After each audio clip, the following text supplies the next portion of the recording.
Hi everybody, I'm Jared Pike. This is Shell Point Today for Monday, June 10th. On today's show, we see a remarkable specimen of an orchid with stems over 6 feet long. We'll also talk to Millie Stackhouse, who will tell the story of bringing a family of Vietnamese refugees to the United States more than 30 years ago. But first, we have a lot going on today, so everyone, turn your listening ears on. Now, if you're watching in the morning, be sure you make a note to attend the Low Vision Works seminar, where occupational therapist Caitlin Kramer will show you how you can actually retrain your eyes to deal with issues like glaucoma or macular degeneration. All are welcome to the Low Vision Works seminar this morning at 10:15 in the Social Center on the island. Tomorrow, there are 2 more important events to take note of. If you have a pet, then you'll definitely want to attend tomorrow's hurricane seminar for pet owners. Now, if a storm ever approached Fort Myers like it did last week, you need to decide where to board your pet, what to provide in its kit, and who to notify about your pet's well-being. Learn all the facts at the Pet Owner Hurricane Seminar, happening tomorrow morning at 10:15 in the Social Center on the island. Now, please note, this is for pet owners only, so please leave your pets at home. They won't remember it anyway. Also tomorrow, we have the first event in our Shell Point Summer Concert Series, as we welcome back the Naples Jazz Orchestra, a big band in the tradition of Count Basie, Duke Ellington, Woody Herman, and Buddy Rich. The Naples Jazz Orchestra is comprised of some of the finest professional jazz musicians in Florida, who will take you back to those exciting golden days, performing the greatest music of the big band era. The Naples Jazz Orchestra brings their stage show to Shell Point tomorrow at 7:30 p.m. in the church auditorium. Tickets are only $15, but if you purchase a season ticket for all 3 concerts this summer, then you'll save $10. Just stop by the Island or Woodland service desk and pick up tickets for you, your friends, and your neighbors. Once again, the Naples Jazz Orchestra performs tomorrow at 7:30 p.m. in the church auditorium. Of course, we always encourage you to make an evening out of it by visiting the Crystal Room before the concert.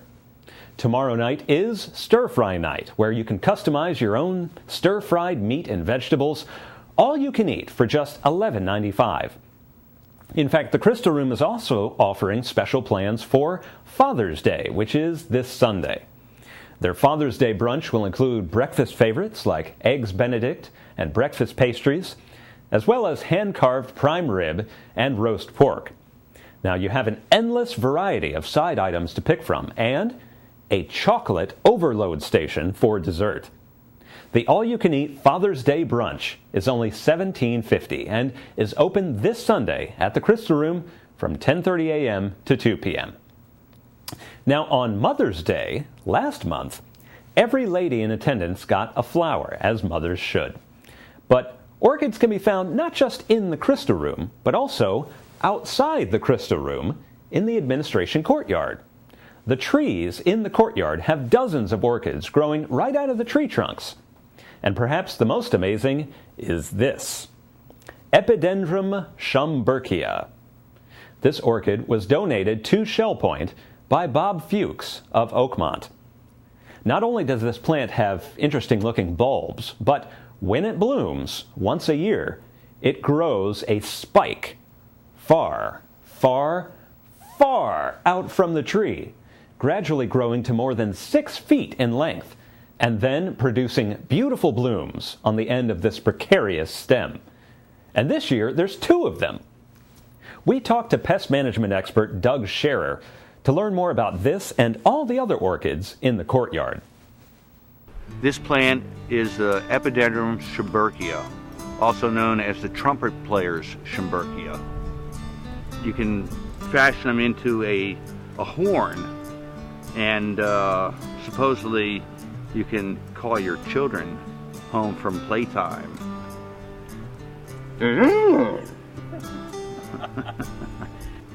They are epiphytes. This particular one also grows on rocks.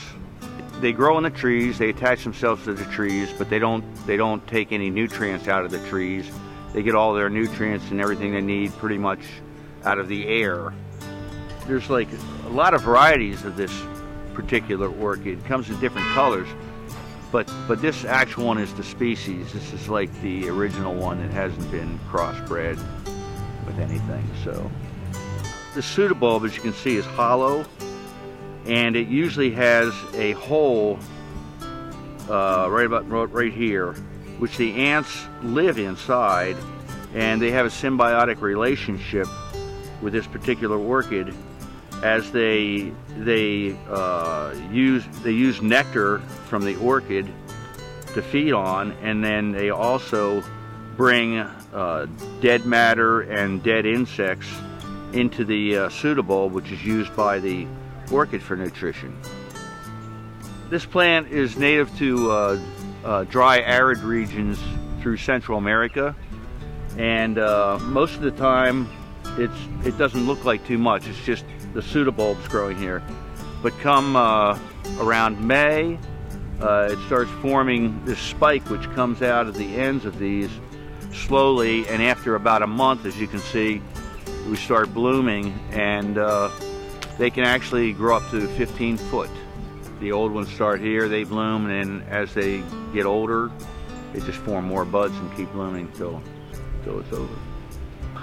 So we have like over 40 orchids here now. Some were donated by residents. We actually, when we started out, we bought some small orchids, and that was like about 7 years ago. And some of them still haven't bloomed yet. Some of them bloomed first time this year. Now, we also had we just put recently 14 more, mostly Phalaenopsis, shade-loving orchids. They were donated from the Orchid House. And just recently, a couple days ago, I attached them to the trees with strings and some tape and stuff, and they will eventually root, and we can take that off and they'll be established. As a matter of fact, some of these older ones, you can see the roots growing right down the base of the tree. They extend maybe like 3-4 foot. Then they don't harm the tree. You know, it's just the way they attach themselves. I like them all. That's why I want to get more of them up here, because I want them to have something blooming all the time. And there's actually a few that I donated. There's one on the front tree over by the light, way up high, which blooms about Easter time. I put it up by the light there so you can see it at night. I like to look at that one, and there's a few new ones that have just started blooming this year, which I really like too. The big yellow one over there is beautiful. We have comments all the time. People come through here and see them bloom, and they go, "Oh, this is beautiful."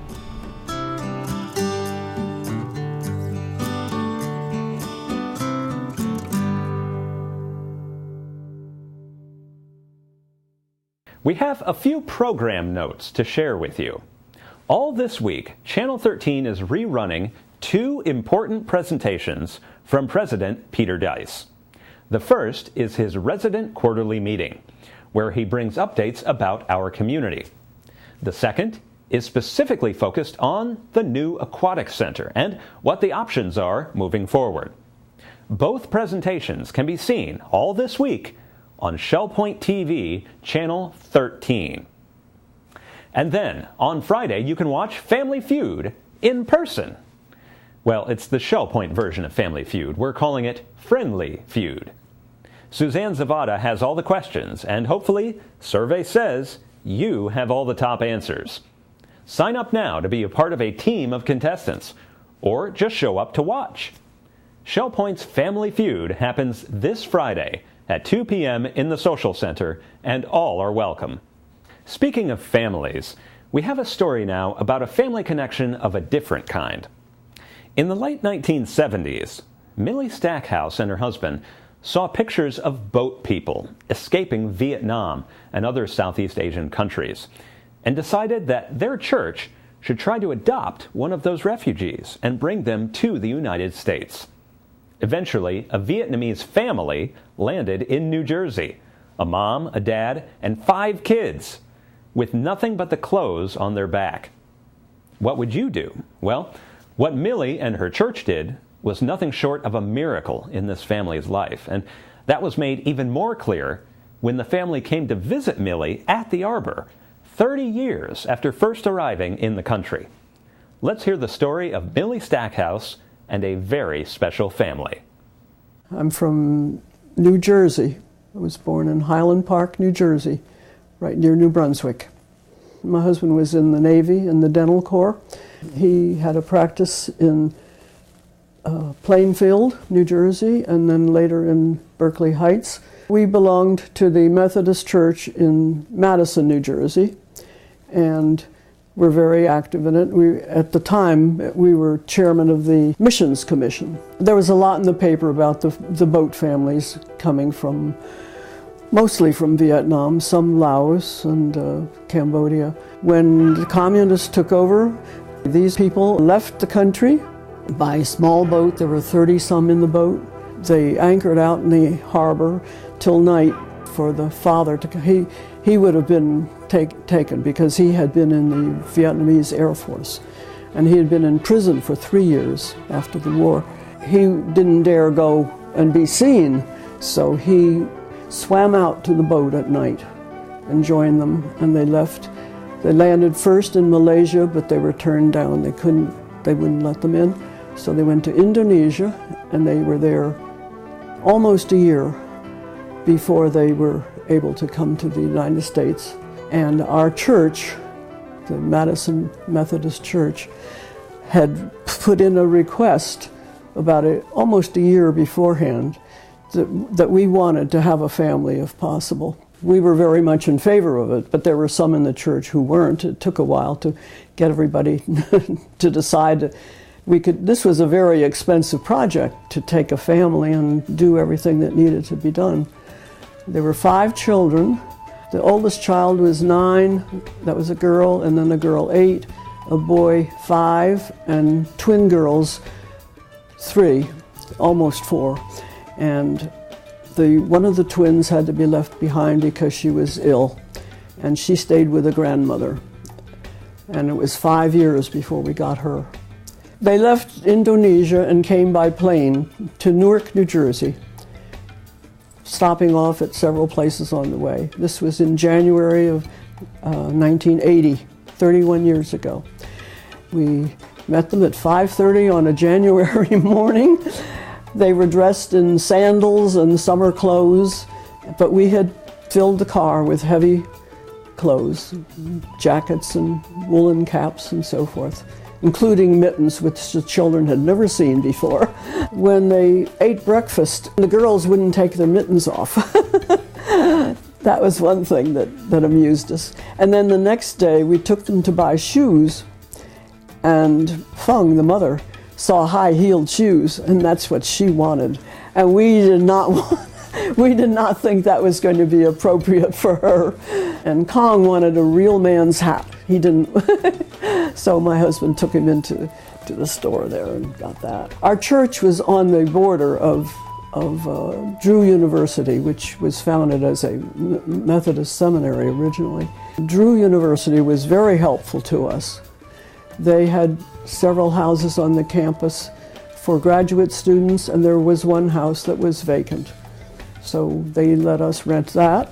We got furniture and everything that was needed for the house, and got clothes for the whole family, and did everything that was necessary to get them settled. I was in charge of maintenance for the family.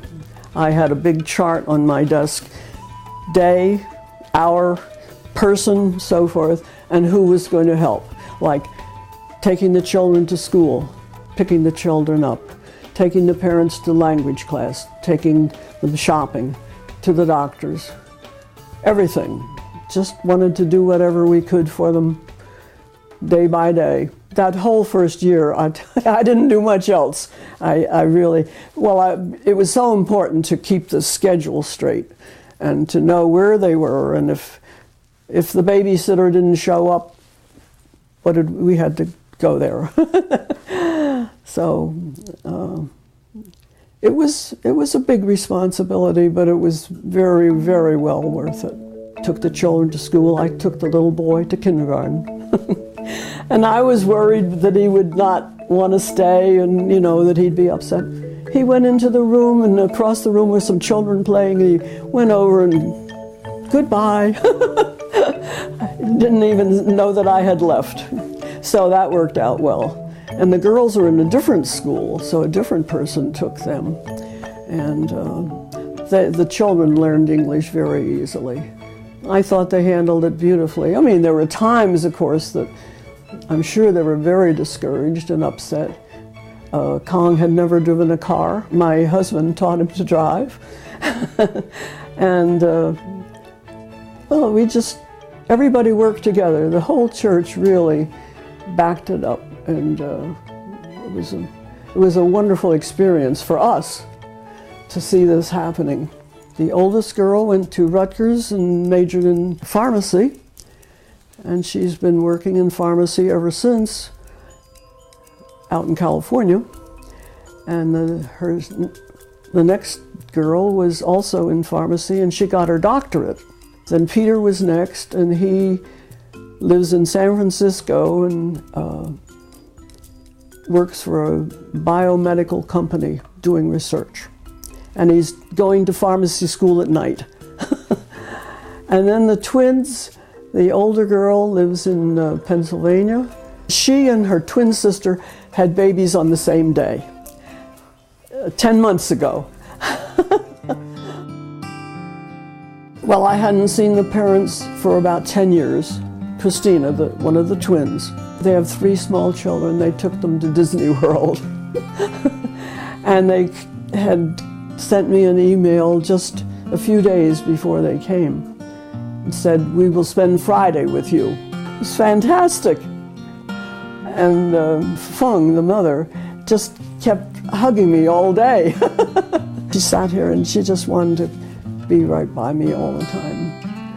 So it was very touching. I held the tears until after they had gone. But it was a very lovely time together. We're so proud of them.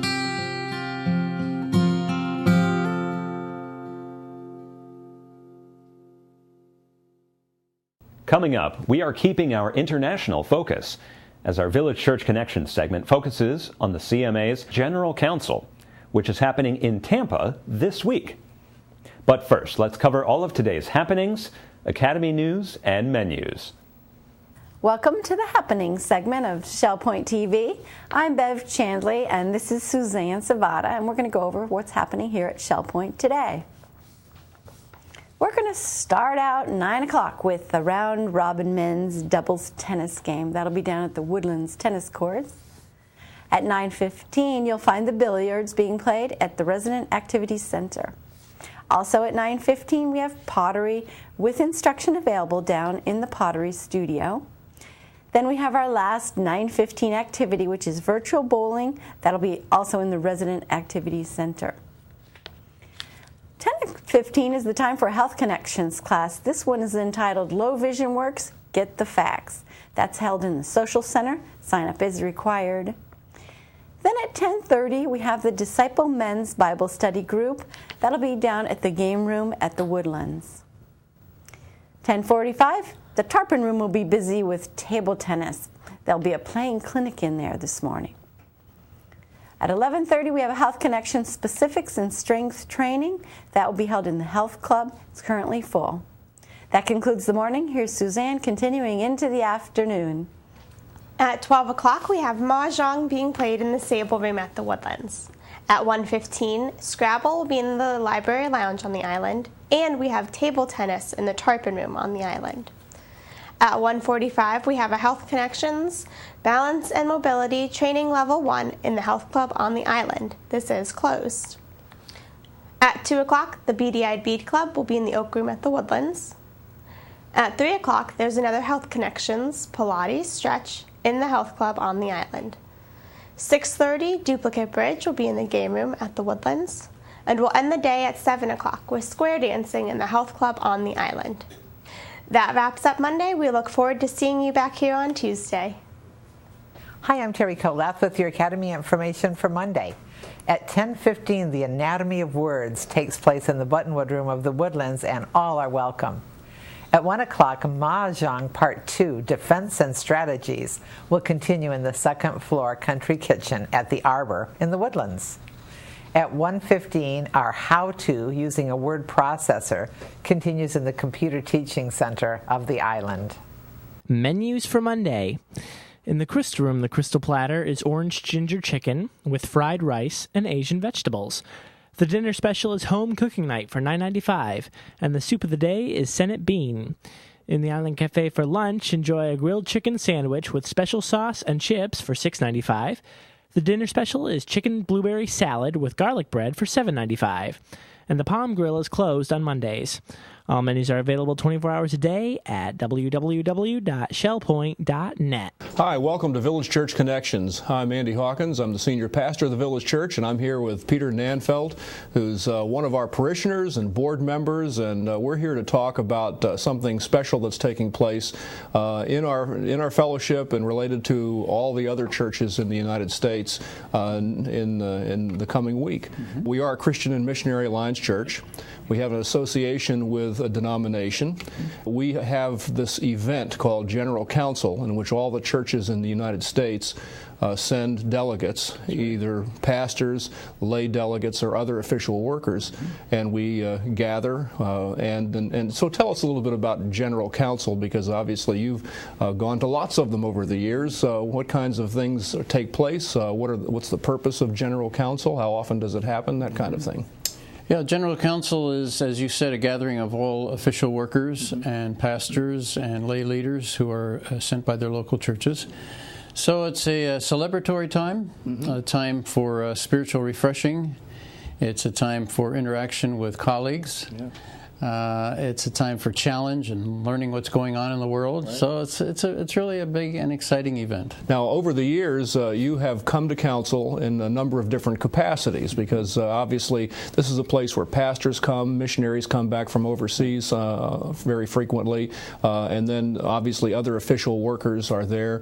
And you were a missionary in Indonesia, you and Jerry, and I assume that you came back from council, or to council, a couple of times while you were on the field. Absolutely. And what was that like? How was that of value to you as a missionary coming back to the United States for that time? In our early years, we were living and working in the jungles. Kalimantan used to be Borneo. Pretty isolated. No telephone, no cablegrams, no radio. Missionaries today, there are not very many that live in situations like that, because everybody has a telephone, everybody has email. But still, there's a sense of distance, there's a sense of isolation to some degree, a certain sense of strangeness in a new culture. So whether coming from a place like we did, or even coming from situations which are prevalent today, it's wonderful to get back home, and not only in the local church, as our missionaries do in visiting the local churches, but to come together with 2,000 other people who share the same passion, the same interest, the same concern, the same calling, as it were. It's so invigorating. Part of council is always the missionary rally, and a feature of the missionary rally is the missionary parade. And this is a very affirming time for missionaries. In their weaker moments, there's probably a sense of aloneness, maybe even feeling unappreciated at times. But coming back to council, you get part of this missionary parade, dress in the national dress of the country you represent, carrying the flags, the banners, the music, and in comes the parade with all of this going on. 2,000 people stand up and applaud and cheer and hoot and holler. It's exciting, and for a missionary who's been way out there to come into that, I mean, it's very affirming to see that missionary parade. I don't think I've ever been in one that I haven't wept. Not so much because I'm getting affirmed anymore by that, but it's a reminder of the team of people that have been sent out by our local churches all over the world, impacted thousands and thousands of people for the gospel's sake. So that's really thrilling. Now, you've not only been a missionary coming back to council, which has its own interesting dynamics, but you've also been a denominational leader. and you served as both Vice President of International Ministries and then later as the President of our denomination. Now, counsel must mean something a little different when you're in that kind of role. Yes, it is, but it's more weighty, but it is certainly thrilling. One of the opportunities I was given to me when I was the leader of the movement was to preach on the opening night. And quite frankly, that was very scary, because speaking to all those missionaries, pastors, lay delegates, I knew, and I don't say this to be humble, but I knew there were people that could certainly do a better job at that than I did.